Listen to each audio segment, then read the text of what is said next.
सभी को नमस्कार। कैसे हैं आप लोग? आशा करते हैं आप लोग बहुत अच्छे होंगे। आइए आज हम लोग आज के क्लास पर आगे बढ़ते हैं। आज हम एक बहुत ही छोटा सा टॉपिक लेके चलेंगे। जैसे हम लोग गिनती जो करते हैं, जिसको हम प्राकृतिक संख्या कहते हैं, गिनती के संख्या को प्राकृतिक संख्या कहते हैं। तो गिनती शुरू 1 से होता है और 1 2 करते करते करते करते जब हम लोग 9 पर पहुंचते हैं तो यहां तक 1 अंक की संख्या रहती है। 1 अंक की संख्या रहती है और जैसे ही इसके बाद 10 आता है, यहां से 2 अंक शुरू हो जाता है। यहां तक 1 अंक रहता है और जैसे ही हम 10 पे जाते हैं तो यहां से 2 अंक शुरू हो जाता है। फिर 10 के बाद 11 12 13 14 15 16 करते हुए हम लोग 99 तक देखते हैं तो 2 अंक का ही संख्या रहता है। यहां तक 2 अंक का संख्या रहता है और 99 के बाद जैसे ही 100 आता है तो 3 अंक का संख्या बन जाता है। 3 अंकों की संख्या बन जाती है। यहाँ पे 1 अंक, यहाँ पे 2 अंकों की संख्या और यहाँ पर 3 अंकों की संख्या शुरू हो जाती है और ये चलता है आपको 999 तक। यहाँ तक 3 अंक ही होता है और जैसे ही इसके आगे ठीक एक आगे बढ़ते हैं तो ये हो जाता है आपको 1000 और फिर इस तरह से आगे बढ़ते रहता है। यानी यहां से 4 अंकों की संख्या शुरू हो जाती है। इस पैटर्न पे हमको एक चीज समझना है और वो क्या समझना है कि 1 अंक की शुरुआत कहां से हुई? शुरुआत हुई 1 से। कहां तक गया? 9 तक गया।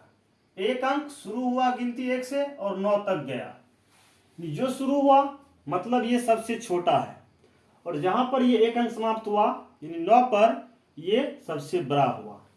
यानी 1 अंक की सबसे छोटी संख्या 1 और 1 अंक की सबसे बड़ी संख्या 9। और हमको इसी बात को आज लिखना समझाना है। 1 अंक की सबसे छोटी संख्या, 1 अंक की सबसे छोटी संख्या ये हो गया आपको 1 और 1 अंक की सबसे बड़ी संख्या, 1 अंक की सबसे बड़ी संख्या, 1 अंक की सबसे बड़ी संख्या। तो यहां हम लोग देखते हैं कि 1 अंक शुरू तो हुआ 1 पर, यानी सबसे छोटी 1 अंकों की 1 अंक की संख्या 1 और 1 अंक 9 पर तक चलता है। यानी 1 अंक की ये सबसे बड़ी संख्या हो गया 9। यानी 1 अंक की गिनती जब हम शुरू करते हैं 1 से तो वो सबसे छोटी हुई और वो चलता है कहां तक? 9 तक। तो 9 सबसे बड़ी हो गई 1 अंक की। मतलब स्पष्ट है यहां से कि 1 अंक की सबसे छोटी संख्या 1 और 1 अंक की सबसे बड़ी संख्या 9। और अब हम जो देखने जा रहे हैं कि इसके बाद 2 अंक का शुरू होता है। तो शुरू कहां पे होता है? 10 पर। 2 अंक का शुरुआत कहां से होता है? 10 से और चलता कहां तक है? 99 तक। इसका अर्थ ये हुआ कि ये 2 अंकों की सबसे छोटी संख्या है और ये 2 अंकों की सबसे बिल्कुल सही बड़ी संख्या है। तो हम यहां लिखेंगे 2 अंकों की, 2 अंकों डू कर देंगे कि सबसे छोटी संख्या कितना हो जाएगा? 10। और यहां लिखेंगे अब हम 2 अंकों की सबसे बड़ी संख्या। तो 2 अंक कहां तक चलता है? 99 तक। तो हम 2 अंकों की सबसे बड़ी संख्या 99। ठीक है। फिर यहां इसके बाद 3 अंक शुरू हो जाता है। यानी शुरुआत का 3 अंक 100 है और 3 अंक का अंतिम जो है जिसके बाद 4 अंक शुरू हो जाता है, यानी कि 3 का सबसे लास्ट है 999। मतलब ये हुआ कि ये शुरुआत है 3 अंकों का और ये अंतिम है 3 अंकों का। यानी 3 अंकों की सबसे छोटी संख्या ये हो गया और 3 अंकों की सबसे बड़ी संख्या ये हो गया। इसको हम लोग लिख देंगे 3 अंकों की सबसे छोटी संख्या। तो शुरू कहां हुआ 3 अंक? 100 पर। और यहीं पे 3 अंकों की सबसे बड़ी संख्या कहां तक जाती है? 999 तक। फिर यहां से 4 अंक शुरू हो जाता है जो कि चलता है 9900। 1000 शुरू होके 9,999 तक। फिर आ जाता है 10,000, जहां से 5 अंकों की संख्या शुरू होती है। तो फिर हम लिखेंगे 4 अंकों की सबसे छोटी संख्या। तो 4 अंक शुरू कहां होता है? 1000 पर। यहां पे लिखेंगे हम 4 अंकों की सबसे बड़ी संख्या। कहां तक चलता है? 9,999 तक। एक बार हम और रिपीट करेंगे इसको। 1 अंक की संख्या शुरू कहां से हुई थी? 1 से। कहां तक गई 1 अंक? 9 तक। तो 1 अंक की सबसे छोटी संख्या 1 और 1 अंक की सबसे बड़ी संख्या 9। 2 अंक शुरू कहां से होता है? 10 से, यानी 2 अंक की सबसे छोटी संख्या 10 और सबसे बड़ी संख्या 99। इस तरीका से 3 अंक का शुरू कहां होता है? तो 100 पर। कहां तक चलता है? तो 999 तक। तो 3 अंकों की सबसे छोटी संख्या 100। माफ करेंगे आप लोग, आज फिर ऑटो कट हो गया है। तो इस तरह से हम लोग क्या देखते हैं कि एक पैटर्न बन गया है कि 1 अंक की सबसे छोटी संख्या 1, तो 2 अंकों की सबसे छोटी संख्या, एक तो 1 देना ही देना है, एक 0 दे देना है। हो गया। 3 अंकों की सबसे छोटी संख्या, तो एक तो 1 देना ही है और 3 पूरा करना है, तो 2 0 दे दिए। 4 अंकों की सबसे छोटी संख्या, एक तो 1 होगा ही होगा, 4 पूरा करने के लिए 3 0 दे दिए। इसी पैटर्न पे यदि हमें पूछ दिया जाएगा कि 5 अंकों की सबसे छोटी संख्या, तो एक तो 1 देंगे ही, 5 अंक पुराना है सबसे छोटी संख्या, तो 1 के बाद 4 0 हम लोग दे देंगे। इस तरीका से 6 अंक का यदि हमको पूछ दे, तो हम लोग 1 तो देंगे ही, 6 अंक पुराने के लिए 5 0 दे देंगे। ठीक है। इसी तरीका से यदि हमको पूछ दे 9 अंकों की सबसे छोटी संख्या, तो एगो 1 देंगे ही और इसके बाद 8 0 दे देंगे।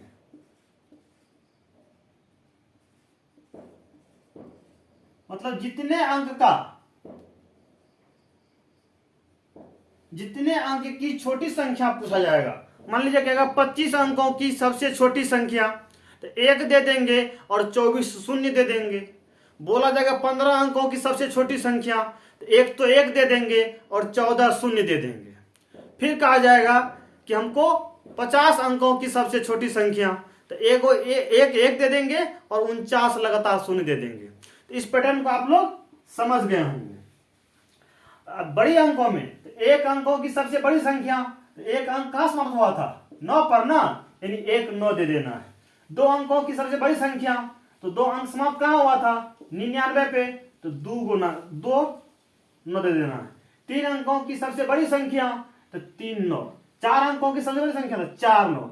जितने अंकों की बड़ी संख्या पूछी जाएगी उतना बार 9 दे देना है। तो इसी तरीका से मान लीजिए पूछ देगा कि 9 अंकों की सबसे बड़ी संख्या, तो 9 को 9 दे देंगे,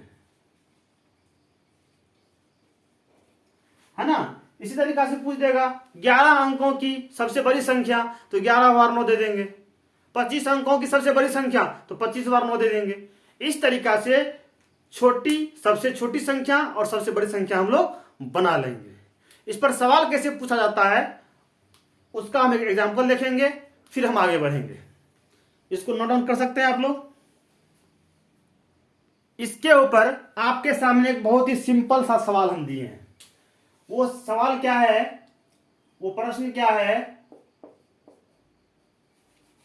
क्या है कि 5 अंकों की सबसे छोटी संख्या और 4 अंकों की सबसे बड़ी संख्या का अंतर यानी घटाव और योग बताइए। तो पहले अंतर फिर योग। ध्यान रखेंगे आप लोग, एग्जाम में क्या करता है, कभी कभी पहले योग बाद में अंतर, कभी पहले अंतर बाद में योग। तो जैसा यहां पर है वैसा ही आपको ऑप्शन देखने को मिलेगा। ठीक है ना। तो ध्यान देंगे हम लोग, इसका सॉल्यूशन हम लोग करेंगे। तो लिखेंगे सबसे पहले 5 अंकों की सबसे छोटी संख्या, लिखेंगे 5 अंकों की सबसे छोटी संख्या। 5 अंकों की सबसे छोटी संख्या, छोटी संख्या की बात चल रही है, तो 1 देंगे और 4 0 दे देंगे। हो गया। फिर लिखेंगे 4 अंकों की सबसे बड़ी संख्या, 4 अंकों की सबसे 4 अंकों की सबसे बड़ी संख्या। बड़ी संख्या की बात चल रही है तो 4 बार हम लोग 9 दे देंगे। अब लिखेंगे इसका अंतर, पहले अंतर निकालेंगे यानी घटाओ। तो यहां हम देख रहे हैं 10,000 है, यहाँ 9,999 है, तो 10,000 घटाओ 9,999। ठीक है। इस तरह के शून्य वाले घटाओ में जनरली हम लोग गलती कर बैठते हैं या बच्चे गलती कर बैठते हैं। उसको कैसे बताना है यहां देखेंगे। पहले 1 पर हम लोग 4 शून्य दे देंगे।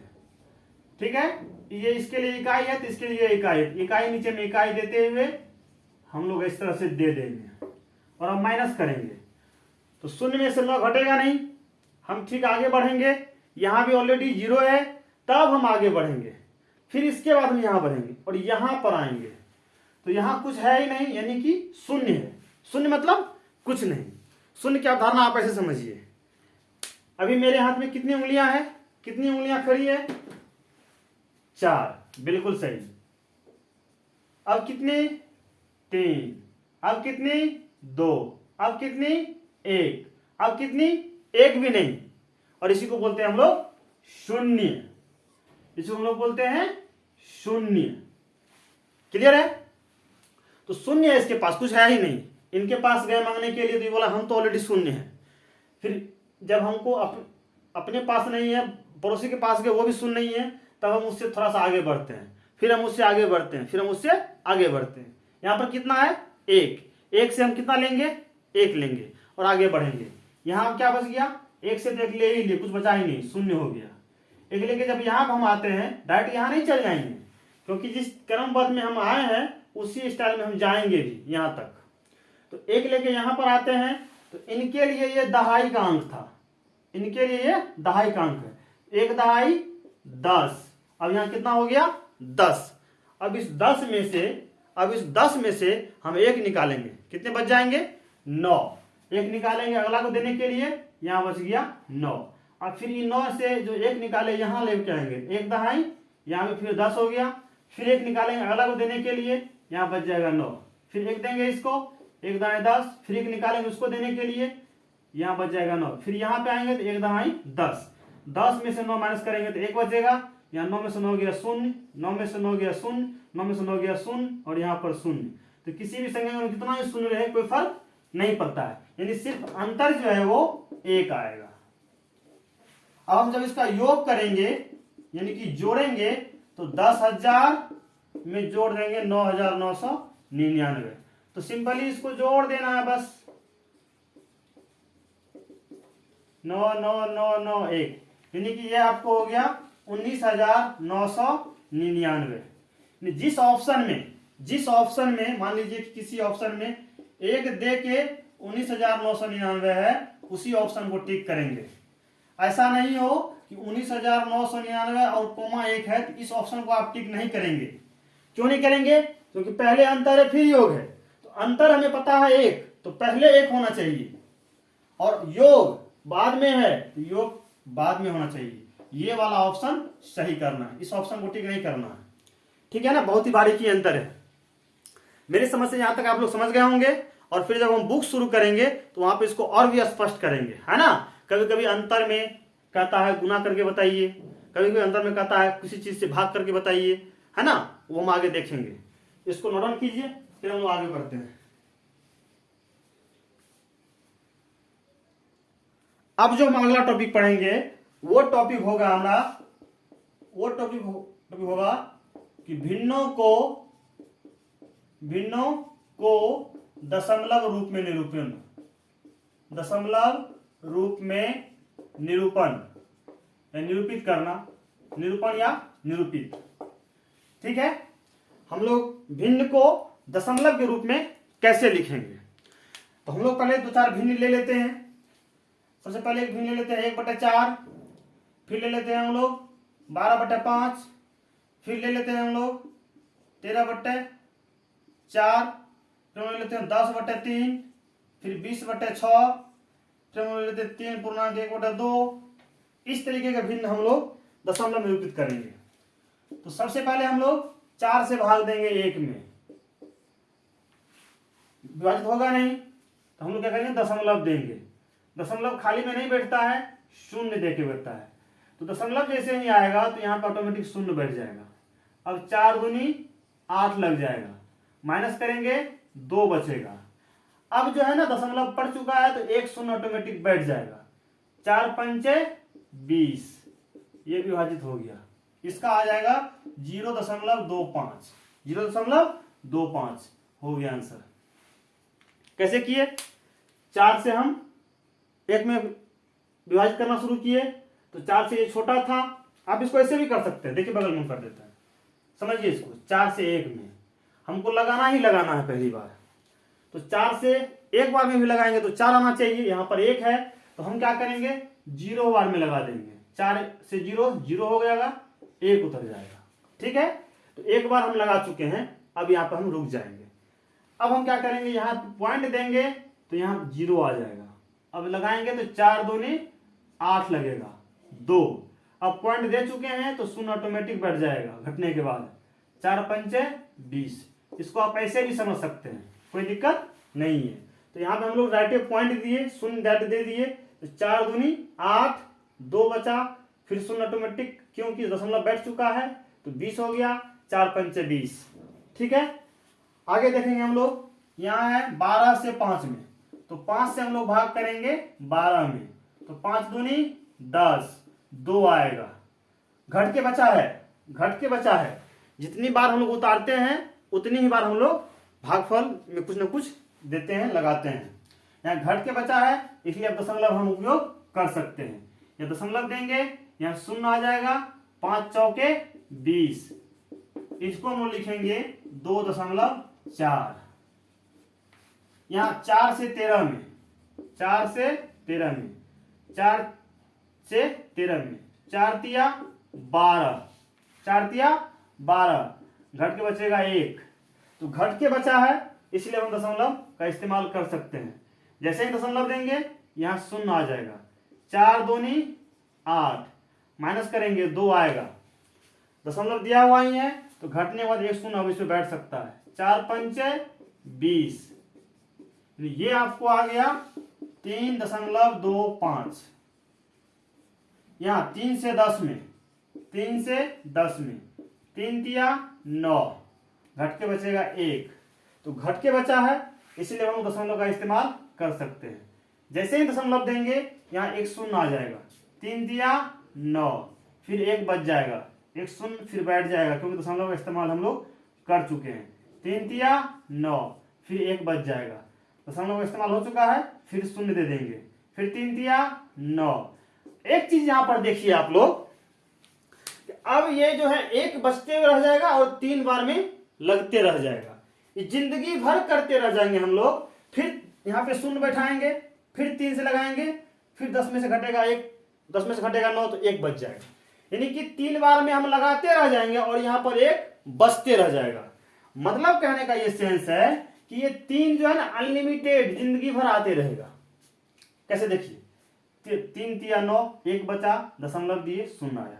3 तिया 9, फिर माइनस हुआ 1 आया, है ना, फिर दशमलव दिया हुआ ही था, एक शून्य बैठ गया, फिर 3 तिया 9, फिर 1 बच गया, दशमलव का इस्तेमाल था ही, फिर एक शून्य बैठ गया, 3 तिया फिर 9, फिर 1, फिर 0। यानी 3 से हम जिंदगी भर लगाते रहेंगे, कभी खत्म होने वाला ये है ही नहीं, कभी खत्म होने वाला नहीं है ना। तो इसको हम लोग ऐसे लिखेंगे 3.333 लिख के डैश डैश डैश कर दीजिए, ये खत्म होने वाला नहीं है। तो इसको ऐसे लिखने, ऐसा जब सवाल आवे इसको ऐसे लिखा जाता है 3.3 बार बार आ रहा है 3, इस पर कर देंगे 3 बार, इसको बोलते 3 डैश जो कर देते हैं 3 के ऊपर में, इसको पढ़ेंगे 3 बार, यही आपका आंसर हो जाएगा। क्लियर है? अब यहां देखेंगे 6 से 20 में, 6 से 20 में, छतरी के 18, यहां 2 बच गया, फिर दशमलव देंगे, शून्य आएगा, फिर 6 या 18, फिर 2 बच जाएगा, फिर शून्य देंगे, फिर 18।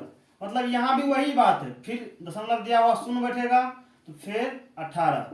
मतलब यहां भी है कि जिंदगी भर ही खत्म होने वाला नहीं है, तो इसका भी मान वही हो जाएगा 3.33 डैश डैश डैश कर देंगे। हम लोग लिखेंगे 3.3 बार बार आ रहा है ना, तो 3 पर डैश दे देंगे, जिस पर डैश है इसका मतलब वही संख्या बार बार जिंदगी भर आते रहेगा, है ना। इसको हम लोग पढ़ेंगे 3.3 बार, ठीक है, या इसको डैश हम लोग डैश दे देंगे। जो संख्या बार बार आती है उसको एक बार डैश दे देंगे। जिंदगी भर भी लिखने में खत्म होने वाला नहीं है, इसलिए हम लोग इसको ऐसे लिखते हैं। यहाँ पर 3.1/2 है, इसको हम लोग क्या करेंगे, पहले बिल्कुल विषम भिन्न बदलेंगे। 2 तिया 6, 1 7/2, यानी 2 से भाग देंगे हम लोग 7 में, 2 से भाग देंगे 7 में, तो 2 से भाग देंगे 7 में, तो 2 तिया 6, 1 बचेगा, दशमलव देंगे तो 0 आएगा, 2 पंचे 10, ये आपको आएगा 3.5। तो इस तरीका से हम लोग किसी भी भिन्न को दशमलव में निरूपण करते हैं। इसको आप लोग नोट डाउन कीजिए, फिर हम आगे बढ़ते हैं।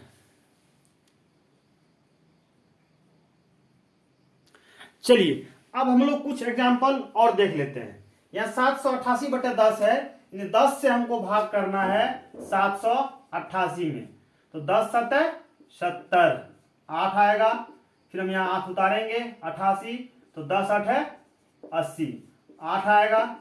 अब देखिए घट के बचा है ना, अब को उतारने वाला नहीं है, तो हम लोग दशमलव देंगे, 0 आएगा, 10 8 है 80, दशमलव देने के बाद 0 बैठता है। इसको हम लोग लिख सकते हैं 78.8।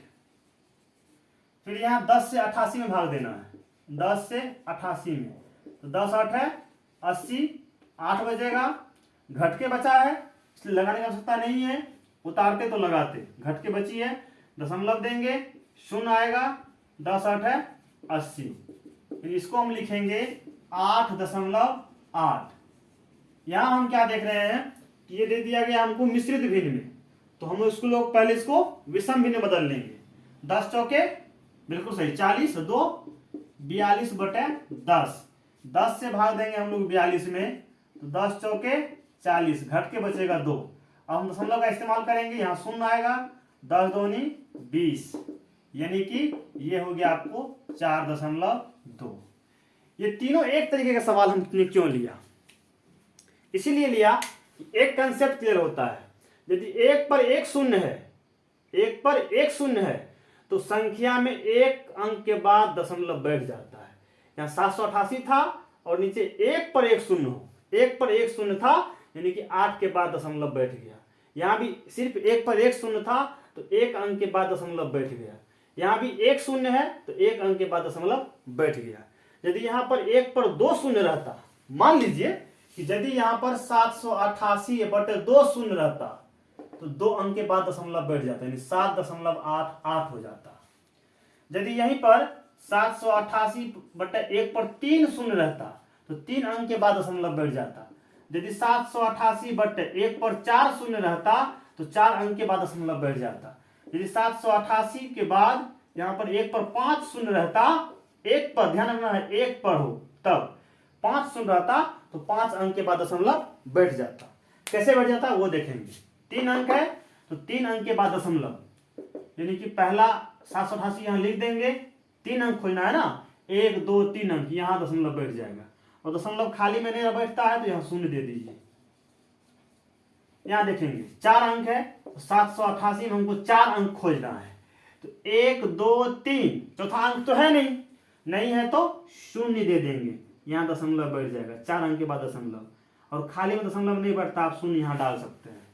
यहाँ 788 में 5 अंक के बाद दशमलव, 788 है 5 अंक के बाद दशमलव, तो 1 2 3 4 5 अंक 0 दे के आगे में 0 दे के पूरा कर देंगे, यहाँ दशमलव बैठ जाएगा।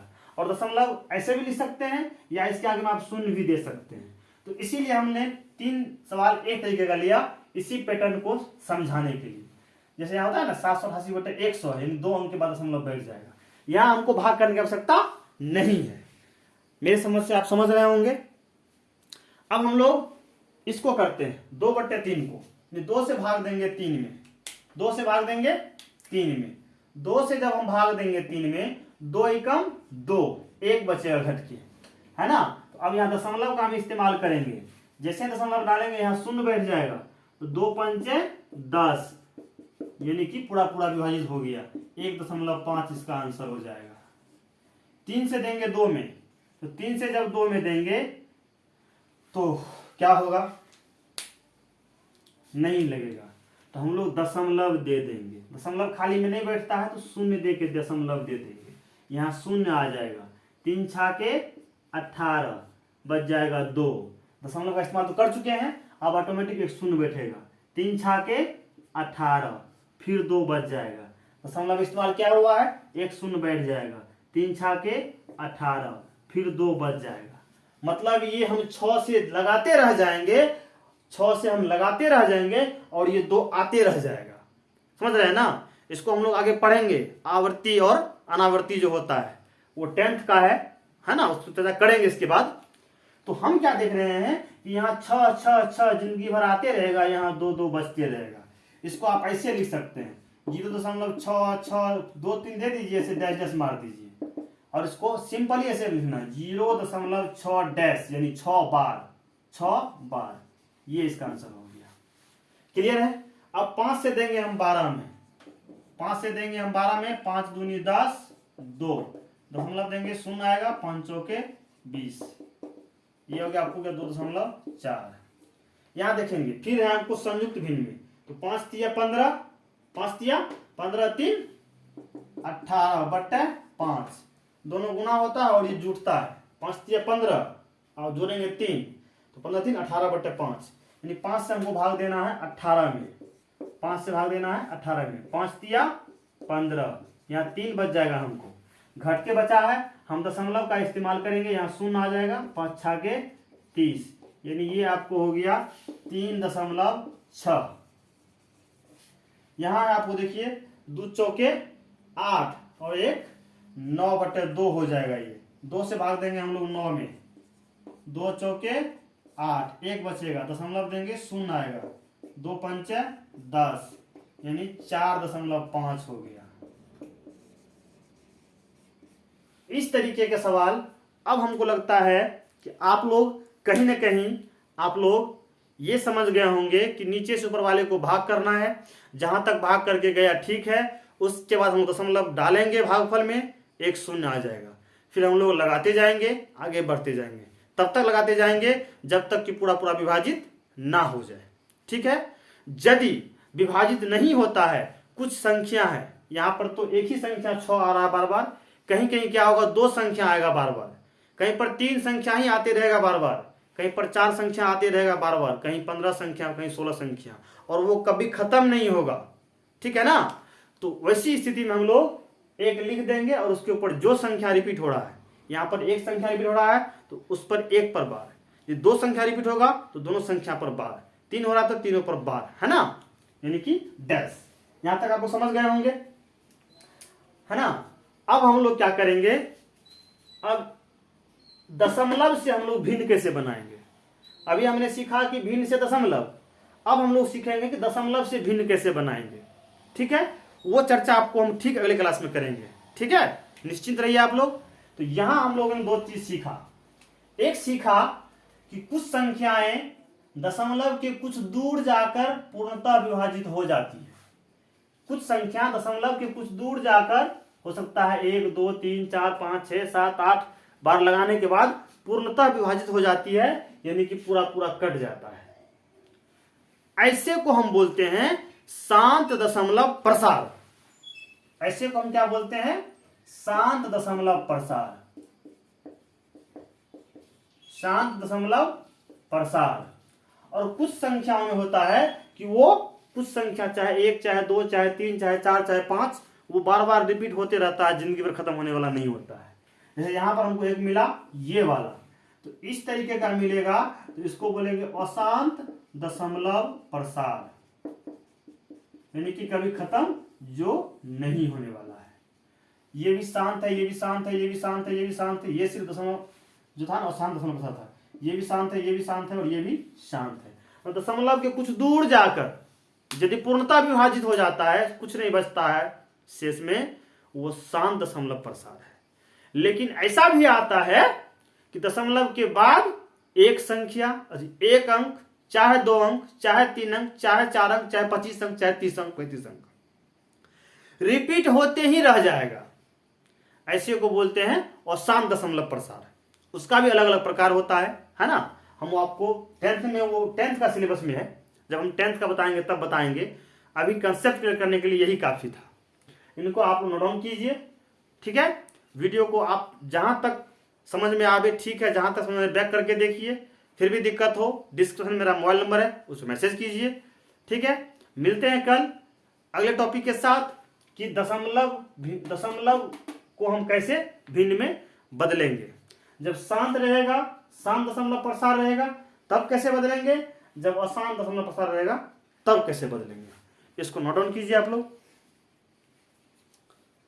नोट डाउन करने के बाद आज की क्लास यहीं तक। बहुत बहुत धन्यवाद, शुक्रिया।